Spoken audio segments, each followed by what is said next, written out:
na mbela penza boye na vocation mabango basala lelo oyo bato basala yango te ndana ko kabula mai nana ko tele msamoi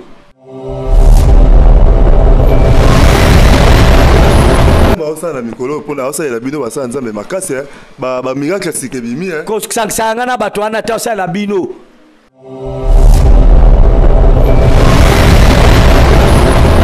ezali bato yo Satan zo kota na kata église bangonde bazo ko lokota ba makambilo côté là pe baza ko kose la Bible bakambu.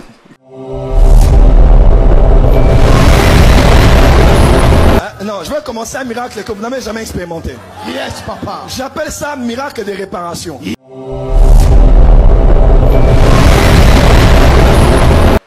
Mais na moni ndeko wana Joël Tatu l'église na ye alobi ke azo sala ba miracle soki réparatrice soki réparateur soki réparatrice.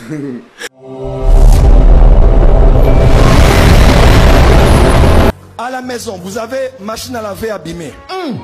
Frigo abîmé. Fer à repasser abîmé. Yes. Voiture qui ne démarre pas. Yes. Téléphone qui est éteint. Yes. Je vais parler maintenant. Yes. Si vous appelez quelqu'un à la maison, yes. Ça va démarrer, ça va s'allumer, ça va...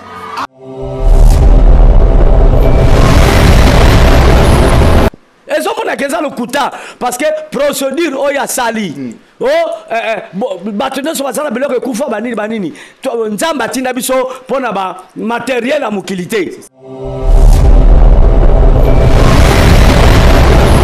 Donc ba miracle zo sala wana eza pona batute eza pona ba vélo ba fer à repasser ba frigo ba mituka tout ça banini. Mais Joël Tatu tous le problème à casse à courant. Ya inga.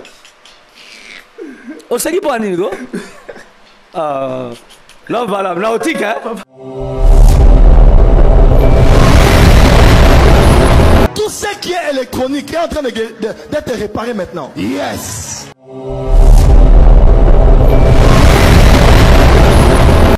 Yo muto miracle réparatrice, ce qui est réparateur. Ouais.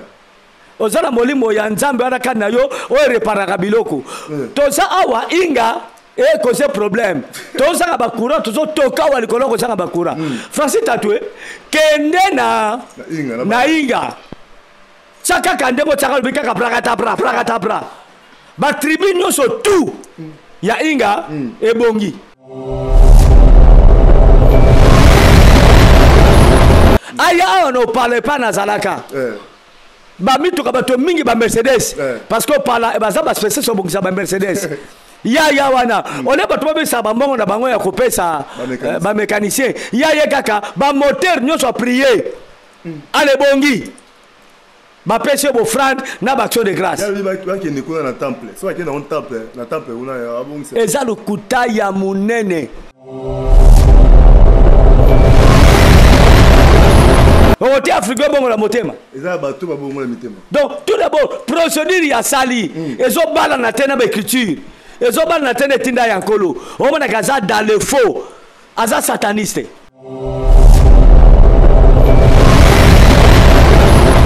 Est-ce que abosani kama muto alobai ka koma baba?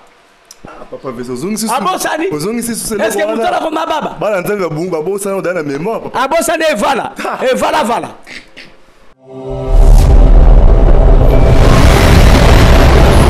Ye soka ka bimbi basaka ba scandale ba tetra baza na molimo ya otetela ke mafumba il faut pas dériver ba na molimo wana ba tetela basiliki allez aya bali ko saka ba tetela beskize donc molimo mosantu ya nzamba bangi ba tetela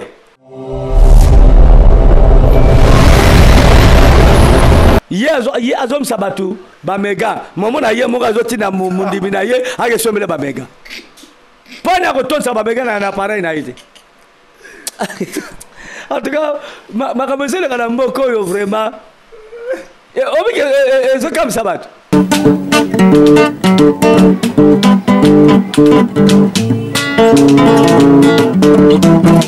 Ciel ouvert, lève-moi nique mon nzambe monani. Loboko na tata ese mwami likola baninga mina ye. Ciel ouvert.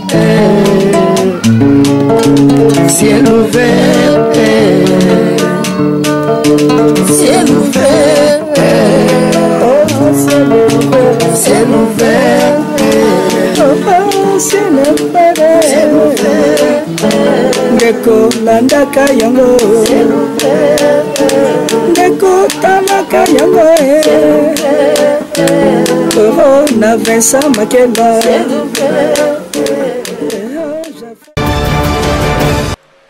Bonjour bandeko ya CLVR TV, bonjour, bonsoir, ça dépend ya RO beaucoup.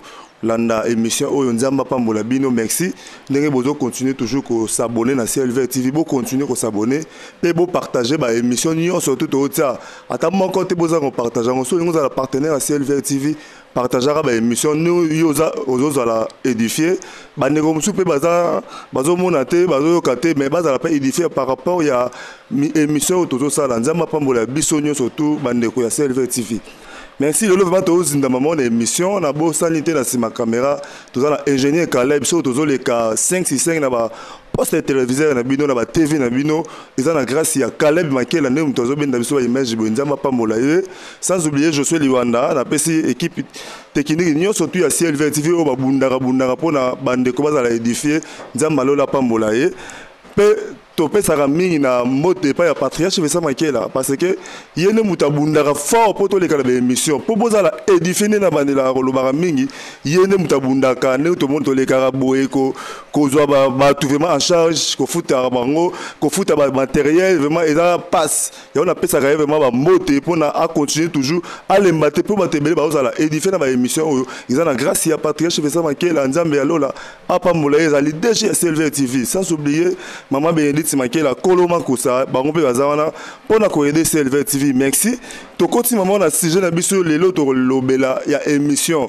biso to les gars pamba te surtout l'équipe essaie de na sujet pona église ezala toujours édifiée lelo to lobela mbeba ya ba faux prophètes ou bien mbeba ya ba prophètes kati na église mbeba ya ba prophètes kati na église to yaka mingi surtout za na ba sujet makasi tolukaka mingi patriarche Vincent Makela po bandeko mingi balingaka ye alobaka bien yango na ye naza na kati ya résidence ya patriarche Vincent Makela toye koluka ye mpona to tuni ba question to bamakambo bino bomitungisamaka nango ye azalaka mieux placé ya koloba ndenge bolingaka. Bonjour patriarche Vincent Makela. Bonjour Mosali na Nzambe évangéliste et l'homme valable petit frère Jésus-Christ. Mon antuka Nzambe cerveau électronique l'ingénieur Nzamba le kana pambola yo mozala ba titre belé Nzambe vraiment azana yo je crois que ndongo invité ngai bato encore une fois bozala édifier Nzempa pambola pasteur femme d'Angola a voyagé qui quelque part azongi mais karambe ba mo pa elinga atakwanga te atakwanga te mais c'est mon fils na lingage mingi vraiment azana boye malamu yango moni lelo ape moi moke mais ba komoni na bimisio zali ko ya na pesi mbote mingi pa ya ma très chère épouse mon œuvre d'art Bénédicte Makela maman abane belé Nzamba le kana pambola ye et na souhaité bonne guérison et pas ya pasteur Meshak pasteur Meshak Lukoki ye pa azobela mais Nzamba sa la grâce abigisaye et kozala bongo malam penza donc mbote na ba banso yo bakola na biso biano e kozala ya ngai pe ba mituna e kozala yo non valable na nzela ya bokamba mi amoli mo santo merci. Mais merci beaucoup patriarche Vincent Makela et bon retour na pasteur femme d'Angola ndenge zongi azaki musika na voyage azongi Nzamba Pambola patriarche moi question mo par curiosité ndenge nini omona ba émission to sala ki par rapport à ndenge bandimi bazotala ba réaction batozana ni vis-à-vis na yo ndenge zoloba biso to loba mabete et na ko bakutu biso te menga na loba mabete parce que chaîne episode les chaîne ya bana Nzambe exemple na chaîne bato yo bakozala enlever la première son de la trompette tango smasia kozonga biso bato ndibela retour à Jésus-Christ atako bato mingi bakoma ko chola yango alobaki akoya yakate ezaka ndenge wanati mukolo likambo ekomela yo koyeba te Bible zo ba ke Jésus quoi le rôle à moyibi botan moyibi ayaka apesa ka invitation jamais que l'on voilà ben akoya bongisa biloko ngana kozwa non Jésus akoya Jésus a en réalité parce que biso to bongo le motema uta banakala na mona ba femingi na nzela ya kondimela ko na ngai Yesu Masia donc akozonga biso musapso ko edifier bana Nzambe réaction batoza malamu mais eloko moko be émission kitoko batunde batala ngote émission kitoko ba zo ba vi mingi te mais sur cette émission moko za salité ozoloba insanité makambo ezanga nango ntina tout ça banini omona bato batala yango ebele donc namona kondire biso bacongolais toperdra sans abomoto sans bana bomoto ezaka susu te parce que congolais alingi makambo mabe mingi alingi makambo ya bosalite makambo ya kozangisa bato kibomoto nde balingaka mingi mais makambo malamu lokola boye oyo mutakozala édifier abakisi un plus na bomoi na ye mpo agagner vie na ye lobi bacongolais balingaka yango te mais bato baza kotala nzambe apambola bango bato baza babone ya Ciel Vert TV bato balingaka biso baencourageaka biso vraiment napesi bino merci mingi na kombo na Yesu. Merci beaucoup, merci mingi pe na patriarche Vincent Makela ndenge o répondra bien ndenge nzambe apesa yo machwa sala grâce pour na yo nzamba pambola yo. Papa Vincent toza na première question bandeko ba benga kipe batuna kingai babaki papa Vincent apesa biso vraiment rôle ya prophète ya lelo prophète Léon na église. Rôle ya prophète na église par rapport ya Nathan toza nango rôle ya prophète ezali nini asala nini na église malobeza mboka yo papa. Merci l'homme valable motuna kitoko et loko etaka bato mingi na confusion. Oui. Yesu tanga benga biso tout d'abord tozalaka ba disciple na ye. Na kati ya kozala ba disciple ya Yesu Masiya Yesu akaboli batache. Batache oyo tozozwa yango tozobenga tobenga ngo ministère. Jésus akaboli ba ministère. D'ailleurs, soko tali malamu Yesu Masiya atikala kobenga moyi ko nemoko teke yo za pasteur, yo za prophète, yo za boy. Etikali ko sala mate. Abenga ka biso to za ba yekoli na ye. Toke de ko propager sango malamu na ye. Muta memi ba makambo oyo ya ko kabola ba ministère o za boye eza apôtre Paul. Bato bandaki be mission to salaki la fois passée na lobaki apôtre Paul a même makambo belé na église alobeli makambo belé na église mais soko tali matin apôtre Paul n'est-ce pas oui makambo aloba na ba corétien yango tende alobango na Éphèse makambo aloba na Éphèse yango tende alobango epa ya ba Galatia. Ozomona. Donc, ministère apôtre Paul, ezaki ministère moko, katine azaki na ministère, o etondaki ba mystère ebele. Ozomona. Donc, soko landi mate apôtre Paul, ozangi discernement, okosala ba mbeba ebele. Tala exemple apôtre Paul zaki no dasa kolobake na bino azobake makambo yo nazo sabino ezali nzambe te mutalobi na bino eza Yesu te mutalobi mezangai tala dasa rozana sikoyo ape mama kina molimo nini oyo nzambe inspiraki ye po aloba ba makambo wana olbi azobake nyonso to salaka en acte ou en parole to sala yango na kombo na Yesu. Mais apôtre Paul azoloba ke oyo nazoloba oyo ezali nkolo te bezali ngai. Yango monaki na traki na Bible, na traki mukosi na YouTube. Na moni mosene mo kanzambo teme l'apôtre Paul. Azoba ke apôtre Paul azalaki apôtre Satan. Par rapport à quoi? Par rapport à makambo aloba, pe par rapport à makambo aloba. Alobaka. Donc somona il faut pema mana molimo mosantu pour comprendre makambo ya nzambe. Parce qu'on a continué la réponse na yo. Oui. Prophète azali mutu oyo eloka liboso nzambe apesi ye molimo ya interprétation ya liloba na nzambe. Mutu azali kosakola correctement oyo nkolo alobi. Azali ko interpréter na kozanga libunga te oyo makomi elobi yende aza prophète. D'ailleurs biso nyonso toza ba disciple à Jésus-Christ toza ba prophète po to sakola maloba nzambe. Amen. Po maloba nzambe eza bisakoli ngana za prophète yo za prophète femme za prophète parce que nous prophétisons de la part du Seigneur sa parole. Est-ce que vous comprenez? Il y a un moment où parmi les 12 wana prophète moko azaki na ministère la prophète azalakité. Bangoto bazaba disciple. Et la Bible nous dit que allez et faites de toutes les nations mes disciples. La Bible n'a jamais dit que allez faire de toutes les nations mes prophètes. Non. Donc premier rôle ezali yango wana. Tozana deuxième rôle la prophète azako sala.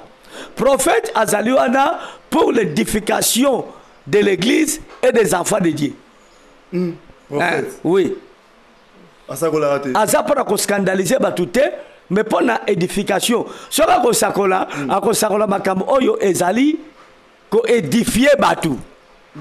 Aiko sakola makambo de sa parte. Ondenge ya moni ndenge ya lingyo loba aloba kaka oyo nzambe alobi. Même prophète en Ancien Testament. Bazé koloba ainsi dit le Seigneur. Yahweh mutatindi ngai. Donc bazé ko sala ezeko pe mama na etinda ya nkolo na biso nzambe. Ouais. Bazé ko sala bisala sanate nde tozomona lelo. Et puis na lobomba na mingi na tango na biso oyo ba prophète o bazeki lokwa ba prophète a Bible bazate. Yango moni na Nouveau Testament na zongeli yango parmi abayeko no soye Masia oyo nzambe Yesu atindaki bango mission prophète azalaki batengela ngata moko azate ça bamsu balobaka apôtre Jean par rapport à nzambe alakisaka eli de Patmos amonaki na Apocalypse bato balobaki pe na ministère mo ya prophète nde balobaka te atika ozala prophète te Bible lobi yango te to ko c'est la Bible makambo te apôtre Jean au babwakaki na ila Patmos atikale ko azalaki apôtre akufaki pe kaka apôtre place mote babenga prophète place mote babenga soki songolo pakala non omoni non valable bato bana nga bakasi ezali bato yo Satan zo kota na kata église bangonde bazo kolokota ba makambi le côté là pe baza ko kose la Bible bakambu na kata beko le Yesu Masia prophète moko azalaki te soki to tenge na Bible malamu omona ba prophète bazalaki na église songolo to pakala mais bazaki na kati ya église wana comme ba prophète yako sakola ndenge ba sakola te mais bazalaki wana pour l'édification de l'église bazaki ba prophète ya église le lot tozala ba prophète ya église ozomona tozala ba prophète ya église tozala ba prophète ya vocation te lokandenge beli bazalaki ba Jean-Baptiste bazalaki lokola Moïse bazalaki to ba Abraham bazate lelo tozala ba prophète ya église pour l'édification ya église voilà donc bangonde batulelo bazali mais ba prophète ba dimension lelo bazate même si mo kimba ba bengeke prophète azaki prophète azaki botinda mi lokola moye koli ankolo et puis nzambe zo utiliser ye puissamment parce que dernier prophète oaki na mukili oaki prendre ministère ya prophète ezaki Jean-Baptiste oaki o préparer ko ya Yesu bato atanga Bible te ba Bible te voilà. Merci beaucoup Papa Vincent, merci pour la vraiment réponse. Bande ko ba sepeli bana nzambe o bazara na ciel balanda ciel vert TV. Boyoki vraiment réponse ya Papa Vincent répondre bien. Papa Vincent na tiré le mot car na mambo lobby car na sujet na question na bon na kala ndeko pour muninga na yo musala nzambe prophète Moïse Mongimba le kaki alobeki ya ali prophète na tango na bango ba lekit aleki na tango ala prophète aleki même ba prophète Moïse wa Bible ya l'équipe bango par rapport ba baza na grâce ba prophète ba Moïse bazaka na grâce te. Est ça vrai papa? Ba biso tango na biso le rap so tondimeli Yesu. Avandi na kati na biso. Mais tandis que kala nzambe azovana na kati ya mitemba batu te. Aki na libanda. Même oli nzambe ziki libanda ya batu. Oui. Et sali musala kati na yo simana we tiki yo. Soza na posa nzamba za na posa a utiliser yo molimo nzambe ye e kotikata yo e sali musala e sili kaka bongo par preuve tam to la Samson Samson pas za ki botinda mi ankolo ozomona mais molimo nzambe ze ko ya e kotikata le sali musala simana wekei soki na temps opportun oyo nzambe a utiliser ye molimo na e lisusu. Mais tandis que quand na tango na biso molimo mo santu kolo Yesu ba vandika na biso libela nzoto yangana yo komi tempelo ya Saint-Esprit e komi tempelo ya nkolo azolia azombela na biso azola na biso azomboka na biso azotambo na biso to leki tango ya ba Moïse toleki tango ya Abraham tandis que Jésus moka lobaki na baeko na ye esengo pamba te esengo na bino pamba te miso na bino pe matoi na bino pe maboko na bino miso na bino moni ngai matoi na bino yoki ngai pe maboko na bino simbi ngai po basakoli ya kala basepelaki bavivre tango oyo bino bozali kovivre bavaki yango te de biso toza bato esengo bato alipamboli koleka bango mais nakota na vocation ya kozala prophète ya kozala miracle ya Nzambe a utilisé mutu puissamment bango balekaki c'est que papa Vincent tozaka na nini wana c'est que toza l'égalité biso de l'équipe bango par rapport cet esprit vindicat na biso mais bango baleki biso par rapport ya koya na message tout droit Nzambe alobeli oui na mbela penza boye na vocation bango basala lelo oyo bato basala yango te ndana ko kabula mai nana ko telemsa moi namona bozwaka mai pe ozu namona ozwa kopo na église ozu kopo te mai balusi be mai eko ya te mais na bible namona ngote seka yo poza likolo non wana eza ba grâce on Nzambe tikati na mutu ngai Nzambe tilanga puissamment mais ba makambo na lobela yango pe na te na lobela yango te mosali ya Nzambe moka beli lobi omoni to abo mama zate akepe kotala mosali ya Nzambe beli lobi abengi ngai azoka pema kosakana te pema penza lokwa kokufa oui mabengi ngai ngane tsenga bisala boye pema no ekende asali yango pepe mekei aza mosali ya Nzambe ngala za patriarche ngala za tata bolection na TVT ba mona exemple ko le gala TVT mona bandeko msusu mwana nongulu ma tamboli be musanza basambela tamboli mbala moko to mona ba tous les chaînes tala il est valable na nyonso to kosalaka na bomo na biso ya kibo santu kati na nkolo Yesu ndazwa lokumu ke biso miracle ze belé oyo Nzambe saka na nzela na ngai lobi ndeko ya mwasi na ngai mwana na bango ya mwasi akwei na classe na Lubumbashi oui lobi kakoyo na butu babengi mon épouse a dit bon j'en ai passé mon pasteur tant que ba benga na bali ko bondela Nzambe alakisenga pourquoi mwana na koi neso mbala moko na bina bango mwana bina zobela malaria et malaria olingo comme malaria cérébrale et ça très dangereux ba c'est l'examen suite ba c'est la malaria ba kangé pe na malaria to bondeli po na bondeli po na portable téléphone na Lubumbashi ngazra Kinshasa et directement ce qui mia abane ko mibwaka ko s'agiter banini balali malamu ya onene ko komisa ke naza danger non so ko tuni ba papa et dit ba maman Nancy on peut sambote papa et dit ya yango wan maman Nancy mama ti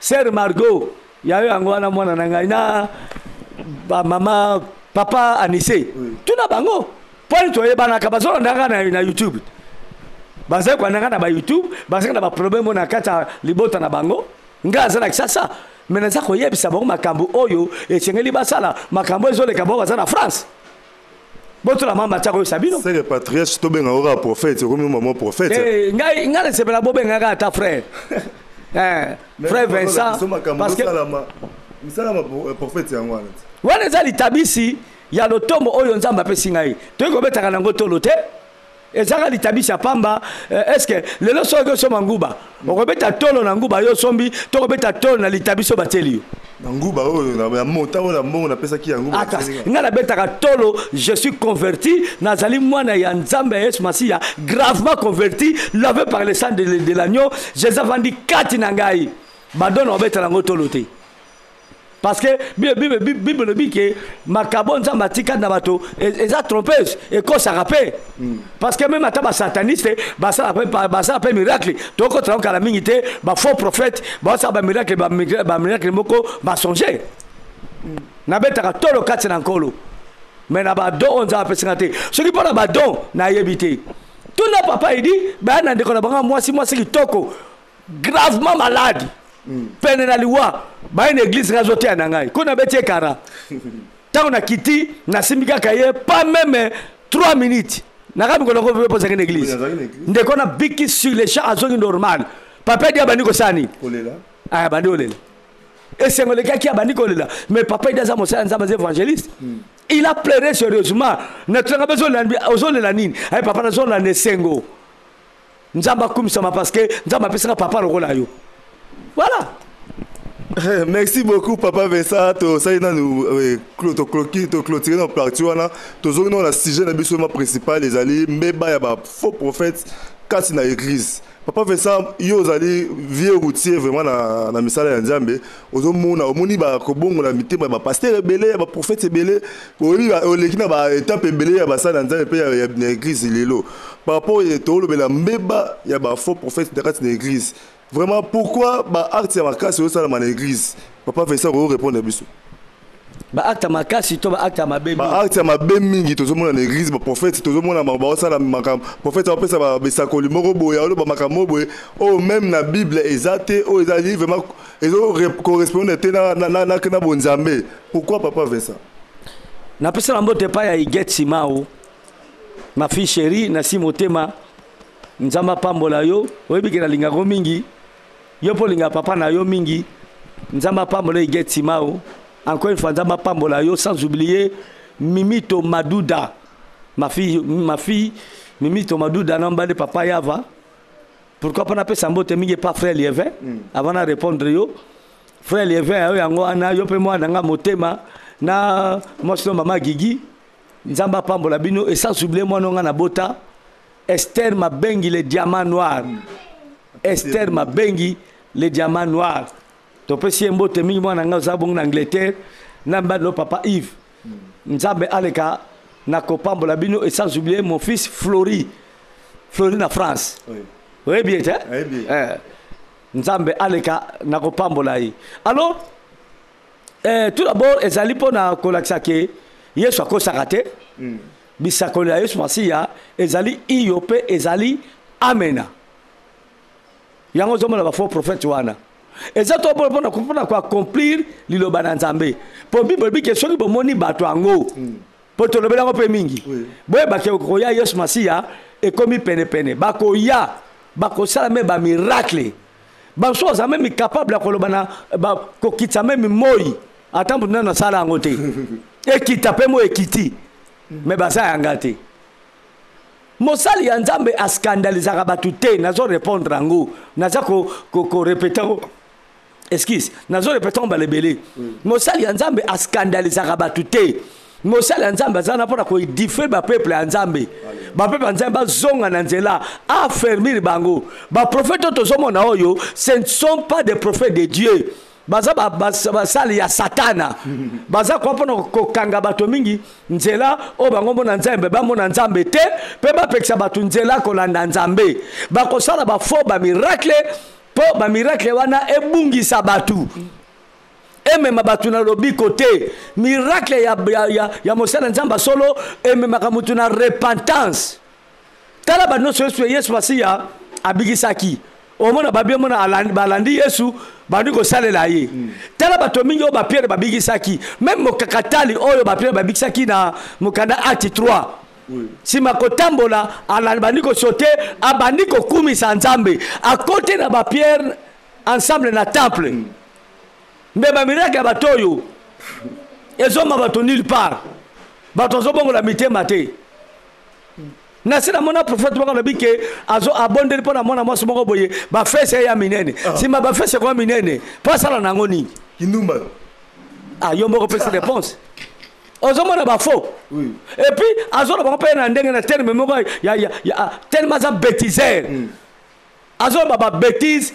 na en plein culte bandimbe yaki na l'église na cher oui mais ba bengue prophète ce qui comme le kunani ba suspendre qui est tala ba mutandenge wana na bato bebi Nzambe te bazo suspendre yo bazo punir yo e bongo sko yo Nzambe ye mo mukolo musala au saloni déjà mukile zo punir yo c'est clair donc ba prophète baza ba faux bato mawana bato balandaka bango oui bango ne bango na prophète wana ba ko tali felo alors valable Bible c'est clair voilà Merci beaucoup papa Vincent, tous zinda vraiment le bien. Malgré tout le barabiloko ba topé balanda biso me bayo kaka raté. Papa Vincent, tout le monde a scandale monsieur tout ça la maraka awa ka mingi tawa. Ne rizia moko ba prophète quand na mboka na biso. Na lingi na jeune kala ba kotsa biso na image moto zonga papa Vincent le belaon. Papa. Non, je vais commencer un miracle que vous n'avez jamais expérimenté. Yes, papa. J'appelle ça miracle de réparation. Yes, papa.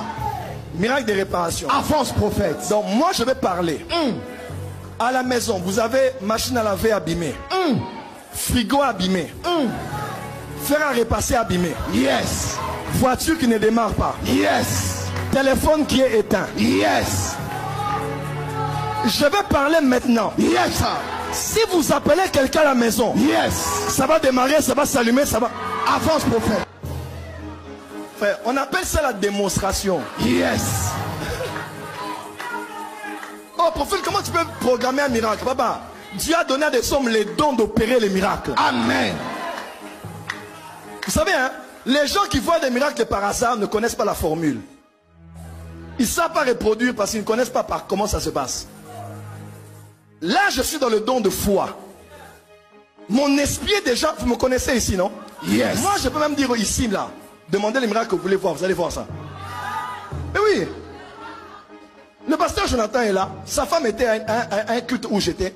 Je dis, qui a un pied qui est plus court que l'autre? Sa femme est venue. On a allongé sa jambe en public. Même à l'église, tout appareil qui est abîmé ici. Regardez, baffle qui est grillé.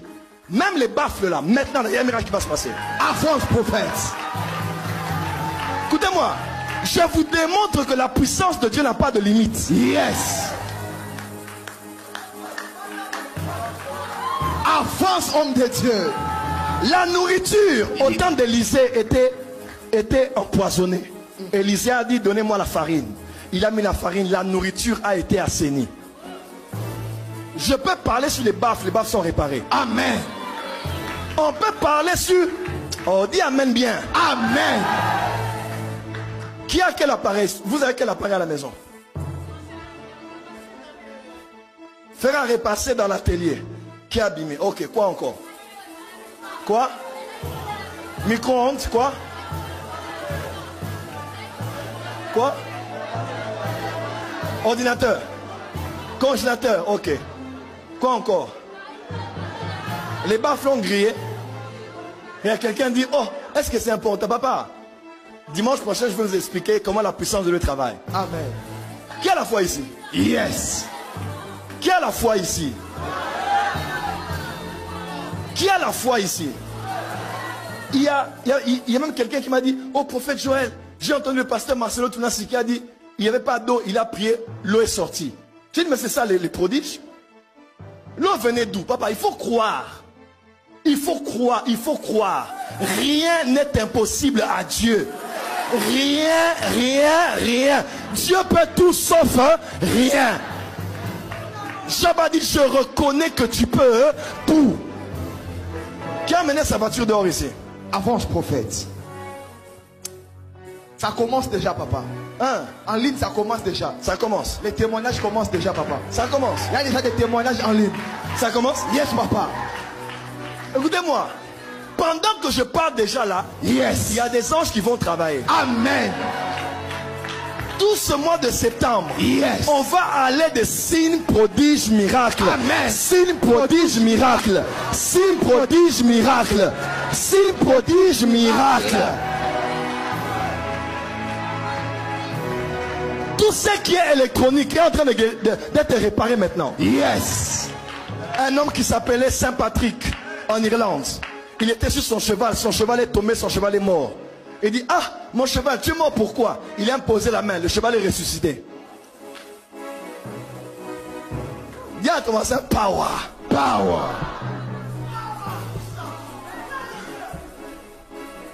Est-ce que vous avez quelqu'un à la maison que vous pouvez appeler? Vous avez quelqu'un?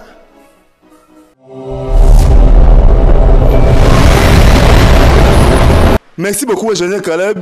Papa Vincent, n'a pas commentaire à l'obate. Kaka ba prophète ou ba scandale ba ça là. Vraiment pour na yo monyo on de yo expliquer ba na nzambe.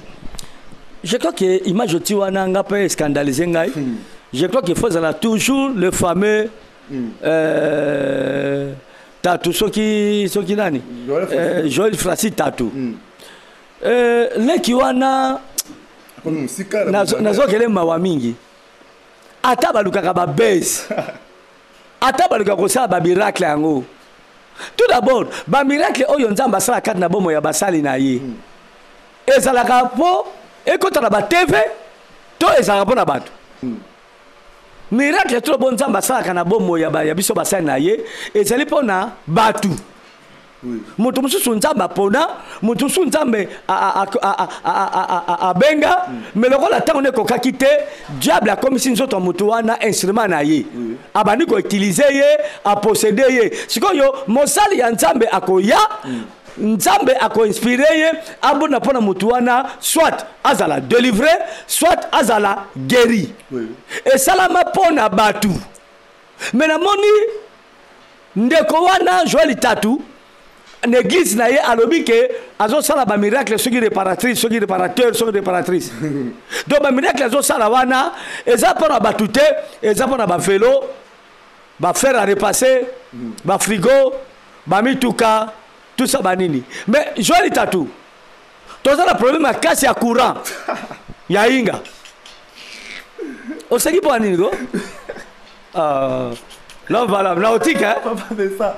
Non pas si na évangile maman nzambe ezokende na moko oyo tomomi ko se décourager même comment na babilo ka bona surtout na TV yo moto miracle réparatrice soki réparateur ozala molimo ya nzambe wana kana yo o réparaka biloko toza awa inga e cause problème toza ba courant tozo toka wa likolo ko sanga ba courant Francis Tatou kende na inga chaka kande bo chaka bika ka prakata bra ba tribu nyoso tout ya inga ebongi en tout cas wana ko betolo maboko et puis na ko koma discipline na yo papa vesa wana zo tumbole tanga yo ka bongo nzamba o sala grâce à bongisa maman akene bongisa ko sala bien na banzela ndenge baby akene ko bongisa aya on parle pas na zalaka ba mituka bato mingi ba Mercedes parce que parla ba za ba spécial so bongisa ba Mercedes ya wana on est pas trop bien ça ba mbongo na bango ya kopesa ba mécanicien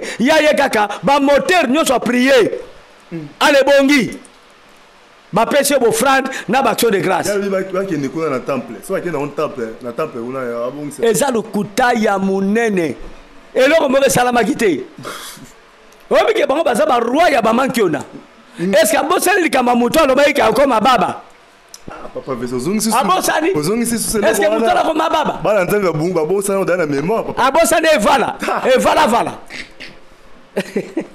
ah gaye o me kam sakana batu ba ka église wana na mona ba responsable bati ba bako sozo ndima sakolata avance boko kendeli felo wana baza basali ya nzambe te do Yesu sikwa ya pona ba faire aya pas réparer ba pareil akemba pepe loin abiso ça la portable de kufa ya zo sambela pote Tatou Joël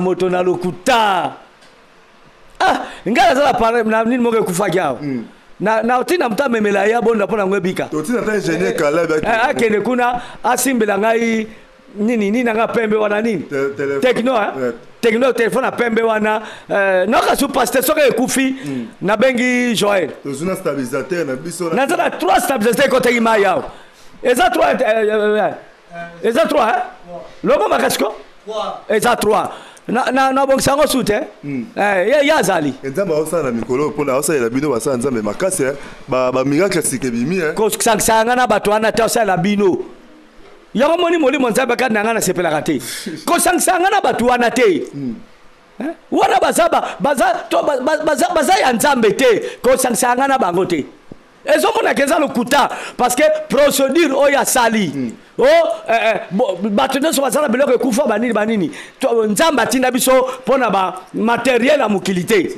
atinda biso mpona ba ame ya bato faire eza na ame bokende kosakola même soko tani ntango Yesu asalaki bayekoli na ye na Matthieu 10 na kasi Matthieu 10 sur la bosanité o comment na bike boke de kokota na bandako ya bana Israël oyo babunga nzela oyo Satan akanga bango boyo kotia bango bokonza likolo et comme pene si ma kotia bango bobandi ko bikisa ba malade yo kotia ya faire bongo la motema o kotia Afrique bongo la motema eza bato ba bongo la motema. Donc tout d'abord procédure ya sali ezo bala na tena ba écriture ezo bala na tena tinda ya nkolo o mona kaza dans le faux aza sataniste.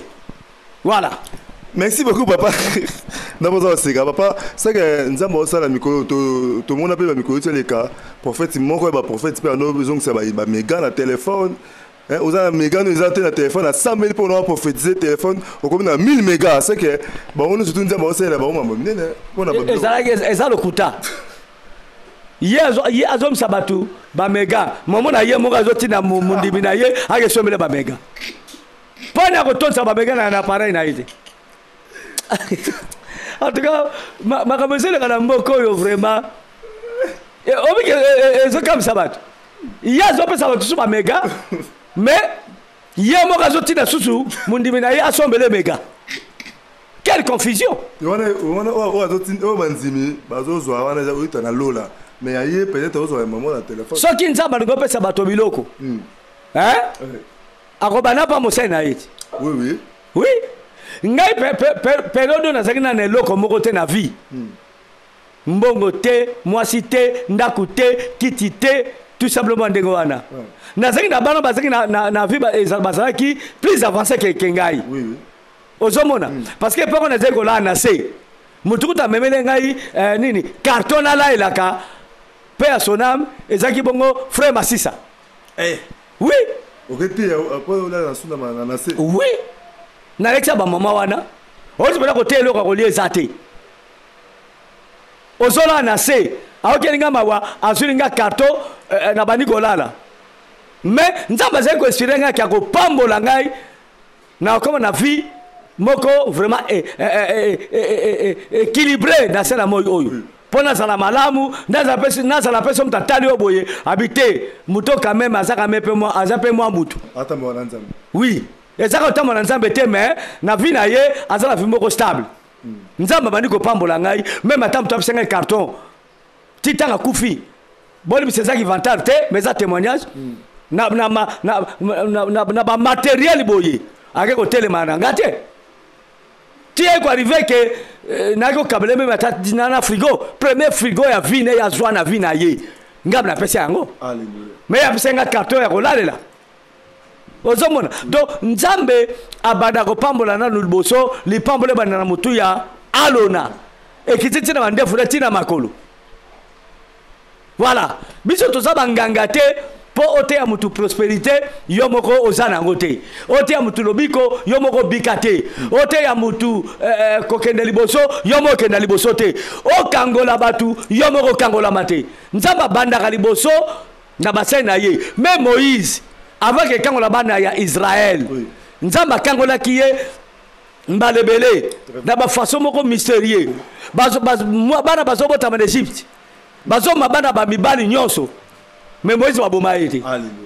tia kola même na ndaka Pharaon pe ba ebaki ke mwana azali mwana Égypte mwana ya Moyuda mais ba boma ete tinza bakangoli susu na Égypte abinse na Égypte akena na bamboka mususu nzamba kutene kuna azongisi ye pake lo kama la bana Israël omo nzamba ninga sala Oui. moyo tuzomona lelo oyo na yebite mutamu sabato bambongo yemo kazala mbongo te wala ko minganga. Oui, différence c'est ça. Oko minganga yomonike baza ba sataniste baza ba sali ya nzambe te l'homme valable to beta mabako pona ba te bana nzambe bolanda bango te baza ya nzambe te nakati bosolanda. Merci beaucoup Papa Vincent, qui est vraiment vers la fin, qui est dans Rosina. Papa Vincent, mais par rapport à scandale, ça la toujours l'église. Bino vous avez vieux routier. Vieux routier l'église. Tant que vous avez bon l'évangile, les obéba. Et là on dit bino boko ça la passer. Bozo loba et zo continuer ce que vous ça la nini Papa Vincent. Yongi to sani. Que suspendre ba tum sous comment ça se passe. Te tangala na Bible, est-ce que US passé à suspendre gishida? Non. Bible le biboyi botika bango ba livrer na ba blé ekole esika moko mutu akoya kokabola biso pe akwa kopona kolongola ba livrer abwaki yango na moto pe azwi ba blé atiango na tanya na ye po abatela yango eza nkolo musala awa tozoloba boye eske bato so ondima biso omona bato so ofinga badoso babengama po babika te mutu akosa yo te bana nzambe bazali bana libunga bakozala kaka ata tolobi kutu soki bato bateli malamu ndeko wana ka passer makambo evala wana église oyo toso bango kima alobeli kamboko boye batetela baza na molimo ya otetela ke mafumbe bato babi yango te donc ye soki kaka bimbi basaka baskandale batetela baza na molimo ya otetela ke mafumba il faut badélivrer bango na molimo wana batetela basiliki allez aya bali kosanga batetela beskize donc molimo mosantu ya nzamba bangi batetela si réellement batetela bazaka na molimo wana nzamba ningi batetela bazala délivrer na molimo ya otetela ke mafumbe allez donc nzamba sala ke erreur nzamba ye a se repentir a ce que molimo c'est pas batetela au scandale est-ce que c'est un scandale est-ce que tout le monde sait que muto aza te ça faux mais baza kaka bazo défendre ye na ba TV na ba les réseaux sociaux bazo défendre ye aza musala nzambe baza d'éviter so bazala aveuglé bato ngo je sais pas baza tout d'abord aveuglé pe bazala ka posséder baza posséder molimo ya esprit sectaire pour bana baze beglise ça ba secte pernicieuse donc ba aveuglé bango ba koti mo molimo ki fanatisme ya ba secte wana pernicieuse sikoyo ba koma kwa adorer ba pasteur wana ole ba adorer nzambe bango ba adora ka batu yango ko ka dadi soki papa le psa muno comme ce soit ligne ngeke wa kolongwa na comme ça na ba problème mino ya kolongwa donc ba kombo moko boyi. Voilà. Donc, ce qui va te dire molimo nzambe, bango na ka ba scandale to ba salaka. Ndele kena sur l'église na bango te. Muso mona ki bazo ba mutakala ya soit des pasteur na bango. Boy na réseaux sociaux. Bazo ba ke zali ye, mais bazo ba exam montage. Eza yete. Na yebite, mais eza bisakona tanga suka. Pona no mona ngo za ngo scandalité parce que bato so ba benga ba po ba bikate. Voilà, Jésus lobi moi et yaki na molili pour éclairer batou mais tu vas préférer qui molili et Jésus a dit qui ba Yuda mususu on va dire côté le médaillé vous avez comme père le diable et vous voulez accomplir les désirs de votre papa de votre père oui c'est clair donc le comment sikana mukili ezate nyo sur Obama et salama et connaît ko salama l'homme valable. Ok. Merci beaucoup Papa Vincent, merci beaucoup Batoubaza vraiment édifié Batoubayoki vraiment nzamba pambola bandeko ata pambola pe patrie je vais ça marquer la connaissance oiseau bimisa pona ko édifier toujours au corps de Christ. Papa Vincent tokomi presque na suka ya émission na biso tolingi osala synthèse no pe na mot de la fin o pesa ba na nzambe. Mot de la fin pour l'émission les aboyé.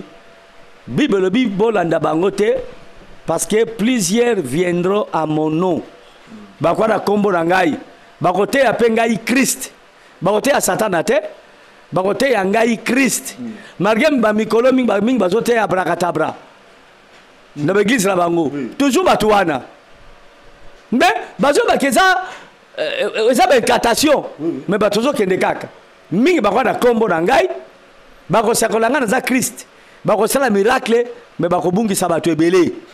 Donc Bible c'est loba yango pona biso balbal na nzambe o tozali kola ngomba nzambe interdit Bible interdit biso toki tate po toki ne zo batinique to ne ko zo ba pantoto bosana ki na ndako to ne ko zo biloko ole to bosana ki na ndako to tika na ngomba mutu oyo andimeli Yesu akomi likola ngomba akotaka su na sete parce que awa na se kaka bloka mabe kaka makama ko pengu sabatu.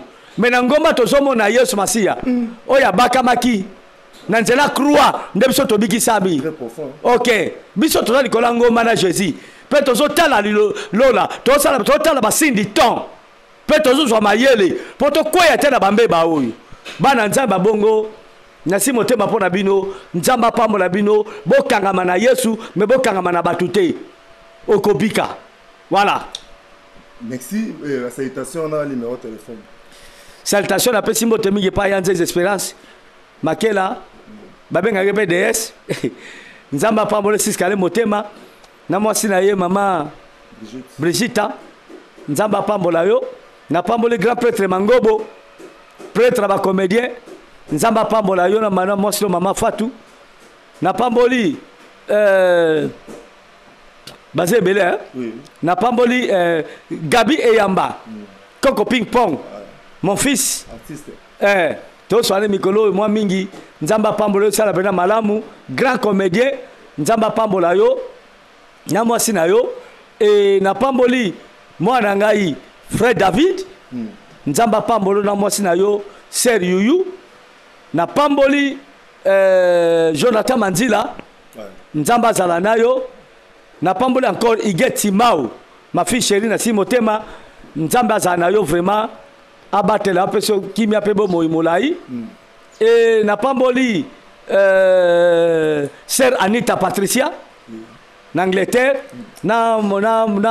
ndeko na ye Sœur Arlette, na pamboli Sœur Mariam, na Belgique, nzamba zala na yo, Balbine Mondele, Sœur Balbine Mondele, ma fille chérie, nzamba zala na yo, mikolo zobenga sute, benga kako, to so nego sala bien, na pamboli Sœur Sunda Henriette, na pamboli Basaoula Jou, maître, ataka kimabiso likambote, nzamba pambola ye, na pamboli mwana nangai aux États-Unis Noyuma frère Cédric docteur Jobo Bolibanda Mosena Nzambe mon fils yango wana na pamboli basé belé vraiment en tout cas moi n'attends pas qu'on va nos alité mais je crois qu'on a pamboli bango déjà ekoki na pamboli lisusunani sœur nabiso a commentaire mingi mais mi konazo commenter Laetitia Mayala nzamba le kana pambola ye vraiment nzambe azala na ye na pamboli Makoko sœur Naomi na France nzambe azala na yo pe na pamboli be banso bazabo na Canada papa Jean-Jacques na maman Pauline frère Galilée nzamba pambola bino en tout cas pona na soki awa pe na pamboli famille na ngai mobimba na pesi li pamboli makase pas mona na ngai la servante de Dieu Sephora Makela oyo asilisi licence en tout cas ba bisou et pas ina yo o sali fierté nga papa no fierté famille nzambe azana yo okumba charge monene o nzamba pesi yo pe frère Makela mobimba ko bana mwana liboso kino mwana suka nzambe apambola bango nde tokutani mbala sima ce qui est sur misongilité. Merci. Merci beaucoup. On est à la qui Patrice Vessa Makela na émission qui toko to sali mbeba ya ba faux prophète kas na église. Na pamboli frère Jérès. Na Afrique du Sud. Na Afrique du Sud. Nzamba zanaye et sans oublier bana na ngami balé o bazana Suède. Nani Cynthia Amouri et puis na Stéphanie Amouri. Nzamba zabino bo partager l'émission et au sabo madame. Voilà. Merci beaucoup. Toromi vraiment na suka nzambe ya lola pambola yo ndeko zwaki ta ya au disposa ki ta rolanda émission au depuis na bandeti na suka nzamba pambola yo mambo yo Patrice Vessa Makela lo barato et pour na to salela yango kolanda landa ba faux prophète bazoli kana ba TVT ko lo babiloka biloba lo baba professeur lokuta ba miracle lokuta tala to dans la temps ya soir. Merci beaucoup na pesi mbote na bande connu surtout nzamba pambola bino. Merci aussi na frère Caleb wa filmaki biso nzamba pambola et puis na pasteur Flamme d'Angola moko la journaliste ya CLV TV bazola na pe émission live na pesi merci sans oublier maman Bénédicte nzamba pambola ye la bosa été église vaille de beye comme bimba ko banda na ba pasteur kino na mutu ya suka nzamba pambola ye pe sœur divine lo sambo munzimi ya vaille de beye kan nzamba pambola bande ko nyoso balingaka évangéliste Cédric na pesi bino vraiment merci na lingaka bino mingi boza toujours branché 4 na CLV TV to kokutana à la prochaine émission to kaboy na bino au revoir.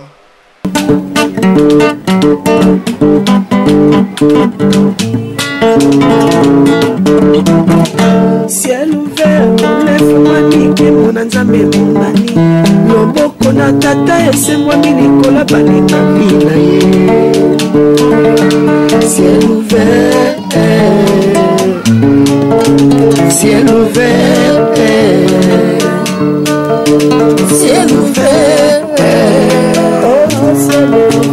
ciel ouvert ciel ouvert